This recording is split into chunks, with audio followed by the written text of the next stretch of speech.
Hola siniestros, bienvenidos al canal y como prometido es deuda, pues evidentemente tuve que dividir el vídeo en dos partes porque es bastante largo de explicar el tema de la movida madrileña, cómo surgió el gótico en España. Y aún así tengo que hacer un vídeo aparte de la movida madrileña porque la movida madrileña no fue únicamente un movimiento musical, sino que fue un movimiento contracultural. Entonces abarcó muchísimas cosas, ¿vale? Fotografía, revistas, libros, muchas cosas, ¿vale? Además, más que nada porque creo que empezó con unos dibujantes, ¿vale? Entonces esto va a ser muy largo. Bien, nos habíamos quedado en la anterior parte con Specimen, que había sido, y estamos hablando del Batcave. Bueno, eso como no ocurrió en España, yo no lo viví, lo único que sé es lo que cuentan los libros y que yo he leído. Otros grupos que pegaban muy fuerte fue Skeletal Family, con Promise Slam, por ejemplo, fue una canción que pegó muchísimo, actualmente a mí me sigue molando un montón. Y también pues Alice Fenlien, también fue un grupo que pegó súper mega fuerte en aquella época. Y por supuesto Club Oz, que ellos ya como que introdujeron más el rollo del Dark Wave y tal, pero ya os digo, fue una banda que también pegó muy fuerte, porque también es verdad que el Dark Wave en España empezó más que nada, se oía más el New Wave, es que no sé cómo se pronuncia, que ahora hablaremos de esos grupos más que el Dark Wave, pero sí es verdad que dentro de esta movida pues se escuchaba bastante. Ahora bien, ¿qué ocurrió ya cuando todos estos grupos empezaron a llegar y ya ocurrió la movida madrileña y todos esos españoles que os he dicho al principio trajeron todo eso que estaban viendo a España? Pues que hubo un surgimiento musical. No solo en el tema de la subcultura gótica, pero que nosotros nos vamos a centrar en la subcultura gótica y vamos a dejar de lado a aquellos grupos rock, heavy y pop que salieron en la época. Y nos vamos a centrar más en grupos post-punk, rock gótico y sobre todo New Wave que salió en aquella época porque fue algo que marcó muchísimo. Ya no solo por el tipo de letras, sino básicamente por el aspecto, ¿vale? Era una forma de acompañar todo aquello que a ti te gustaba ya, que tú ya habías vivido y escuchado con el resto con otros grupos, pero de repente lo veías en España, podías ir a conciertos y demás, y ya era como que ya captabas que sí, que realmente esa era la forma en la que tú querías expresarte. Ya no solo musicalmente, sino que querías que tu aspecto reflejara en cierta parte tu pensamiento o tu movimiento. Por eso en aquella época sí era bastante importante el tema de la vestimenta, ¿no? Porque ya os digo que era una forma de expresión, pero tenéis que tener en cuenta que en aquella época, pese a que ya habían salido de una dictadura, la gente estaba como súper ansiosa por poder expresarse libremente. Entonces el tema de poder vestirte como quisieras y escuchar la música que te diera la gana, aunque hablara de cosas que eran políticamente incorrectas o tenían otro carácter, pues era para ellos muy importante. Y ahí tenemos a grandes como Tino Casal con su Eloís, que bueno, bailó todo el mundo, y que obviamente él mostraba algo muy importante, y es que los hombres sí podían tener ese tipo de estética, ¿vale? Que era algo pues que sí ya se había visto un poco en el rollo punk, pero este glam rock que él hacía, que era, digamos, el bueno, porque hay otro tipo de glam rock que es más, tiene otro cariz y no se metería tanto. Tino Casal, aunque no sería uno de los referentes más importantes a su cultura gótica, ni tampoco se podría decir mucho que forma parte de ella, sí es verdad que el tipo de música que él hacía encajaba bastante con el tipo de pensamiento vestimenta que tenía la gente en aquel entonces. Y por supuesto Mecano, y tú dirás, pero Mecano, ¿qué tiene que ver con la música gótica? Por lo que os digo, el synth pop y el new wave fue algo que pegó muy fuerte en España. Y claro, obviamente Mecano, pues sus letras te hacían pensar bastante. Es cierto que tenía canciones como más absurdas, pero lo que se buscaba es que también tuvieras como canciones para bailar. Sí, es cierto, algunas letras son un poco que no las pillas, pero sí es cierto que tiene canciones bastante, digamos, penetrantes o interesantes, sobre todo cuando habla como un poco del tema, pues de temas algo escabrosos como por ejemplo las drogas, ¿no? O por ejemplo como es el sacrificio por amor y tal, ¿no? Cosas que ya te digo, no sé, en aquella época no se hablaban, así que la verdad que Mecano pegó muy fuerte y como os digo, pues estas personas, aunque no se sentían como que 100% cómodas, quizás con este tipo de música, porque se sentían algo más cómodas con lo que era la música del Reino Unido, pues sí es verdad que esta música la bailaban ahí, ¿sabéis? Dándolo todo y tú flipabas bastante porque eran muy rítmicas, tenían buena letra y también el aspecto de Mecano en aquella época, pues obviamente distaba mucho del actual, ¿no? Ellos eran más irreverentes, que luego fue cogiendo, digamos, un aspecto más comercial. La Unión sí fue un grupo que pegó bastante fuerte, no solo pegó bastante fuerte, sino que lo que es los góticos, los siniestros, lo acogieron con muchas ganas, sobre todo cuando se hizo súper famosa El Hombre Lobo en París, ¿vale? Aquello era pues para flipar, o sea, la gente flipaba muchísimo.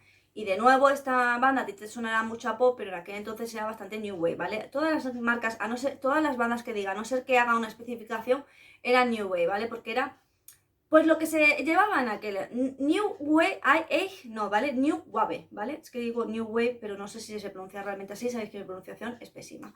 Pero sí es verdad, pues que era, lo que os digo, te hablaban de historias que tú ya te habías leído en libros o que habías visto la película y pues te encantaba escuchar la canción porque era como vivir parte de algo que ya te gustaba. Y bueno, por supuesto tenemos Alaska y los Pegamoides, que pegaron muy fuerte con Terror en el hipermercado, ¿vale? Que de nuevo era pues el mismo estilo, sin pop y new wave, pero era divertido, te gustaba bailarlo y era, pues eso, un tono muy irónico, que al fin, si no sabéis lo que es un tono irónico, es un tono burlesco, ¿vale? Que estás hablando como de algo serio, pero te estás en realidad riendo de esa cosa.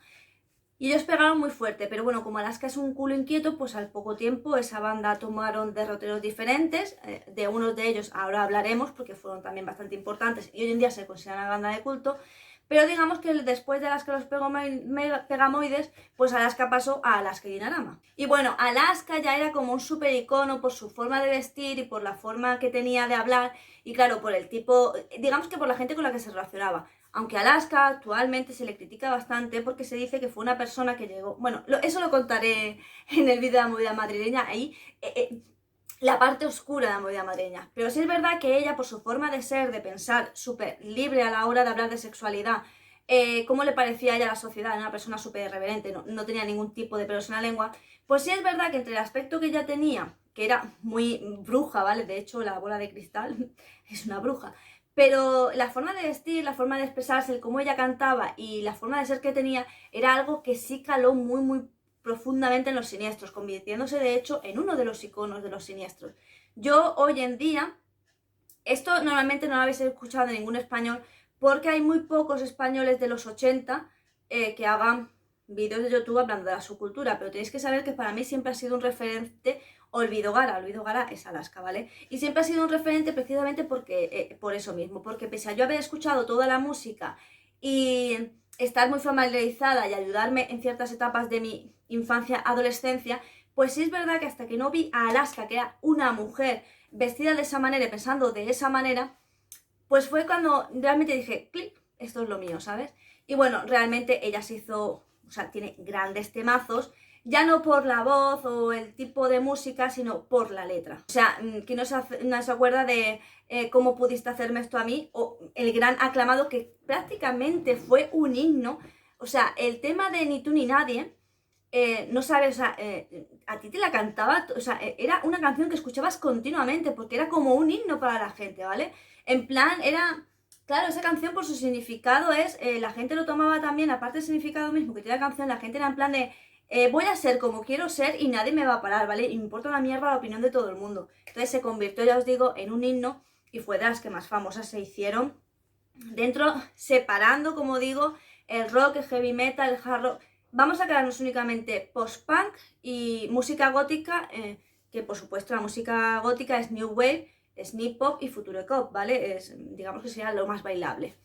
Entonces realmente sí, ella pegó muy duro. Y luego Alaska se volvió a cansar y ya formó Fangoria, que de nuevo Fangoria pues tiene el mismo rollo, es muy bailable y de nuevo pues si te fijas en las letras y las escuchas pues te das cuenta de que habla de cosas pues que no se suelen hablar. Y esto le va a sorprender a mucha gente, pero Danza Invisible también por sus letras era algo que se escuchaba muchísimo y la gente se sentía muy, muy afín a Danza Invisible.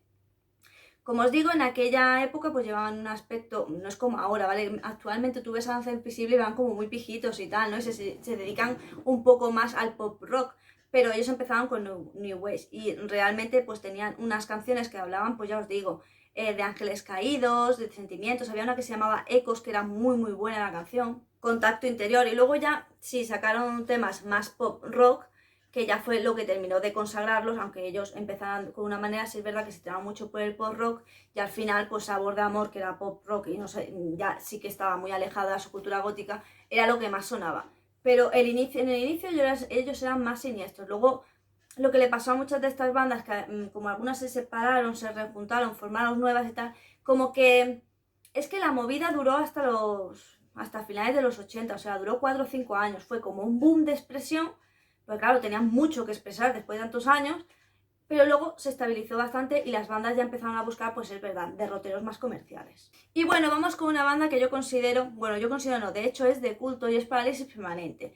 Os he dicho que Alaska iba, ¿sabes?, rotando, pero este grupo salió a partir de que varios integrantes de Alaska y los Pegamoides se fueron del grupo porque digamos que no estaban de acuerdo con el tipo de música, ¿vale? Ellos querían hacer pues una música más profunda en vez de tan bailable, que al fin de cuentas les hacía vender más, pero no les hacía sentir que ellos estaban haciendo la música que realmente querían hacer. Y ellos sí hacen música post-punk, death rock, rock gótico, ¿vale? Y yo os recomiendo muchísimo la canción Héroes. ¿Qué ocurrió con este grupo? Bueno, pues este grupo prometía muchísimo, pegó bastante fuerte, es bastante bueno, pero el líder, bueno, de hecho tuvieron un accidente, lo que es varios integrantes de la banda, en un coche, y el líder murió. Por lo tanto, la banda, pues obviamente se disolvió y ya no volvió a sacar trabajo. Más que nada porque si el líder de la banda ha muerto en un accidente tan trágico, pues hombre, no estaba bien haber continuado con el nombre de la banda con otra persona cuando se ha ido, digamos, el alma de la banda. Pero vamos, que de ellos no vais a encontrar muchas cosas porque lo que hay es un álbum de estudio y un álbum de recopilatorio, o sea que tampoco hay gran cosa. Pero sí es verdad que es un grupo que marcó mucho la época, entonces yo te recomiendo que si eres de España, estás empezando la subcultura gótica y quieres ver cómo empezó todo esto, pues hombre, Parálisis Permanente, junto con todos los grupos que te he dicho, tanto en la primera parte como en esta, son imprescindibles. Otro grupo bastante importante fue Gabinete Garigari, que de nuevo era una banda súper con un carácter muy políticamente incorrecto y que de nuevo tomaban tintes de películas y de libros para presentarte como sus canciones. Así que, ya os digo, molaba bastante ese rollo. Y Gabinete Garigari ya no solo era el tipo de letra, sino que la voz del vocalista y tal era como muy penetrante, ¿sabéis? Y es algo que se caracteriza bastante, si os fijáis, en el rock gótico y el post-punk, el tipo de voz, ¿no? Esa voz como, ¿no? No en plan cultural, sino como profunda la voz, ¿vale? Entonces, también tenían un tono súper irónico, ¿no? Porque una de las cosas que, curiosamente, define a su cultura gótica es el tono irónico. O sea, eso lo podéis ver en cualquier libro que hablen de su cultura, siempre hablan del tono irónico.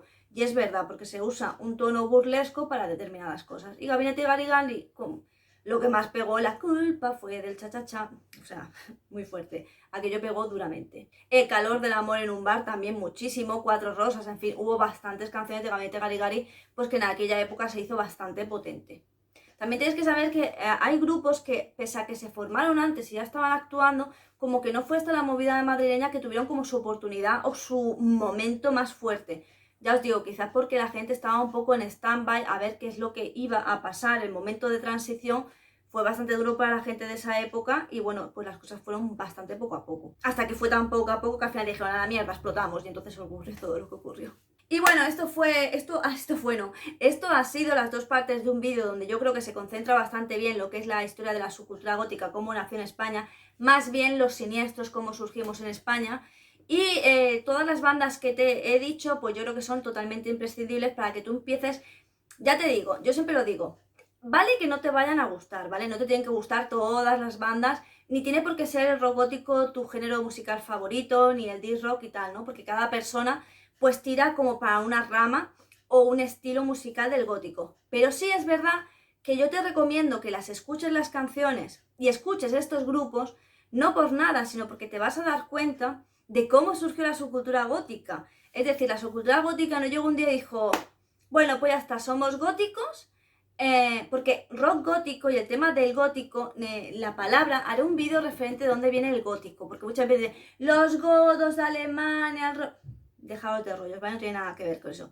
Tiene que ver y no tiene que ver, ¿vale? No es nada de los godos ni nada. Se hace referencia en realidad al arte gótico y la literatura gótica, no a los godos germánicos, románicos que se mataban vivos y entonces se decían que eran unos bárbaros. No tiene nada que ver, ¿vale?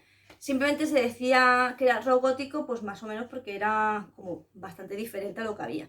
De todas maneras, eso ya lo explicaré más adelante en un vídeo, haré por qué somos góticos, ¿no? Y no otro apelativo.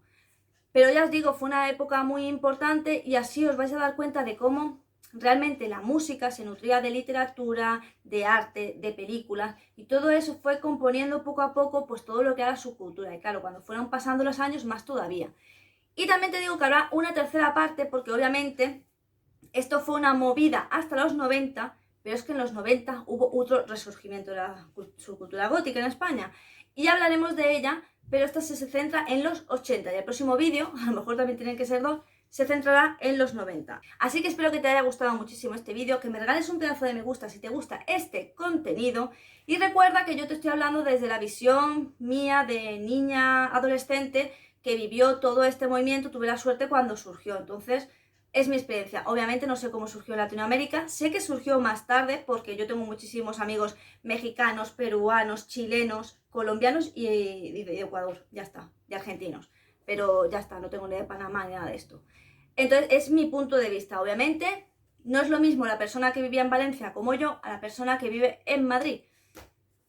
Todos son experiencias en la vida, pero sí es verdad que yo es lo que se escuchaba en la radio, lo que se veía en la televisión y demás. Así que nada más, espero que os haya gustado, que lo hayáis disfrutado y que, no sé, me digáis si tenéis ganas de que hable de la movida madrileña, de por qué nos llamamos góticos y la música imprescindible de los 90 de la subcultura gótica. Y sin nada más que decir, solo me toca decirte adiós.